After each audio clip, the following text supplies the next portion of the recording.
Ukraine currently has parity with Russia in the production of long-range drones. Alexey Getman, a retired major and veteran of the Russian-Ukrainian war, stated this on Radio NV, answering a question about various forecasts for the end of the war in Ukraine. And many have asked the question, why aren't we attacking Russian cities? Moscow has plenty of military installations that would make sense to attack. They constantly attack our troops. But why aren't we attacking them? Because we're not allowed to. Attacking major cities like Moscow and St. Petersburg is crucial. Besides the military objective, it also has a very significant political component. Putin's conversations with representatives of China, India, and the United States suggest they can do whatever they want, and we can't respond. Therefore, we have no choice but to capitulate, Getman said. He noted that this works for Western partners. But when Ukraine launches such attacks against Moscow, the position of other countries changes. Even if none of them reached their target, the attack on Moscow itself is very important. And for us, first and foremost, it's emotionally important. These aren't missiles yet. We're not producing them in sufficient quantities to launch them. But I'm confident that missiles will soon be launched at Moscow. Then the tone of the negotiations will change, Getman added. Recall, Kiev is intensifying its air campaign, aiming not only to destroy Russian oil refineries, but also to expose the vulnerabilities of the country's economic infrastructure and political leadership. Recently, Russian air defense systems destroyed at least 44 Ukrainian drones on approach to Moscow. Mayor Sergei Sobyanin said the air barrage was the largest against the Russian capital since March, when Ukrainian strikes killed at least 3 people. Sobyanin said there were no reports of casualties or major damage, though emergency services were dispatched to sites hit by falling debris. On September the 9th, a Ukrainian drone targeted Sochi on the Black Sea, just hours after President Vladimir Putin held meetings there. On September the 12th, a Ukrainian drone struck Russia's Leningrad region for the first time, hitting the Primorsk oil terminal near St. Petersburg and forcing a temporary suspension at the country's largest crude port. The drone threat also shut down St. Petersburg's Pulkovo airport. Ukraine's drone offensive is intensifying pressure on the Kremlin as strikes deepen Russia's fuel crisis and accelerate inflation.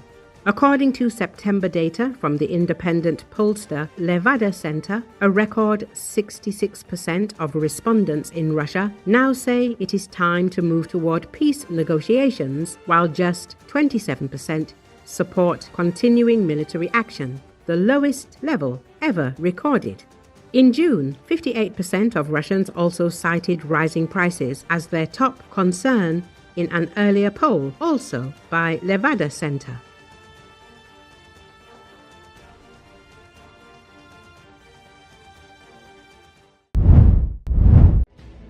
Defense forces of Ukraine struck 2 important Russian occupier targets. Ukrainian defenders also hit 2 aircraft in temporarily occupied Crimea. The General Staff of the Armed Forces of Ukraine reported this. It is reported that the most important targets of the Russian aggressor have been hit.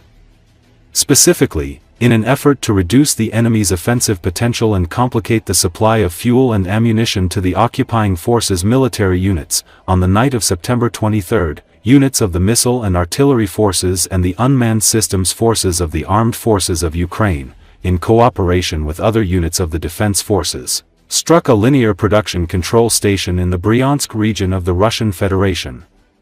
The General Staff explained that LPDS-8N is part of the LPDS-8N, LPDS Steel Horse main oil pipeline complex.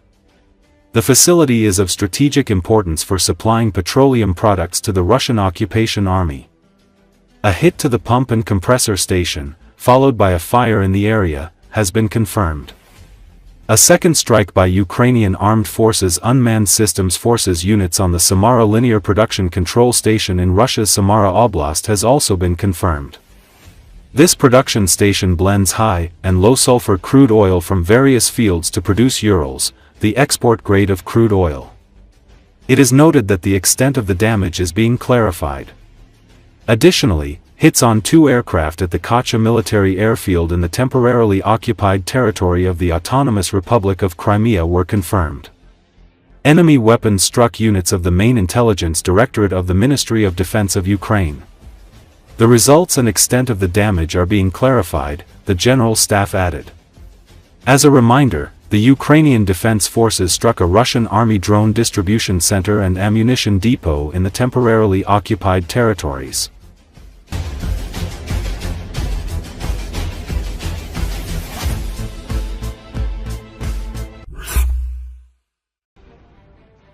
The success of the Ukrainian counteroffensive in Sumy Oblast, where the defense forces drove the Russians out of several villages over the summer, deprives Russia of some of its bargaining chips in any hypothetical peace negotiations, according to the New York Times. In a lengthy article, the publication tells the story of the liberation of the village of Kindratovka, located less than 20 kilometers north of Sumy. Modest achievements that matter greatly to Kyiv. The successful Ukrainian counterattack in the Sumy region, bordering Russia, is a rare turnaround on a battlefield dominated by Moscow's forces, the publication states. American journalists note that amid the constant advance of the Russian army, which seizes hundreds of square kilometers of Ukrainian territory every month, the recapture of even small areas of the Sumy region helps Ukraine counter Moscow's narrative of Kyiv's inability to stop the Russian offensive. Specifically in the Sumy region, the Russian offensive has failed so badly that the Russian command has finally given up on it and transferred its main forces from there to the Donbass. However, another aspect is even more important. As the New York Times notes, Moscow previously proposed exchanging the captured parts of Sumy Oblast for the rest of Donbass territory as part of a peace agreement. US President Donald Trump appears to have supported this idea despite the obvious disproportionate nature of such an exchange. However, Ukraine's achievements near Sumy weaken Russia's negotiating position. Why should we exchange territories if we can get them back? Explains Maxim Skripchenko, president of the Kyiv-based Center for Transatlantic Dialogue. At the same time, the strategic situation for the defense forces remains extremely dire. The NYT writes, citing the aggressor's significant advantage in infantry numbers and firepower. Not only Russian drones, but also Russian guided bombs pose a problem for Ukrainian forces, including in the Sumy region.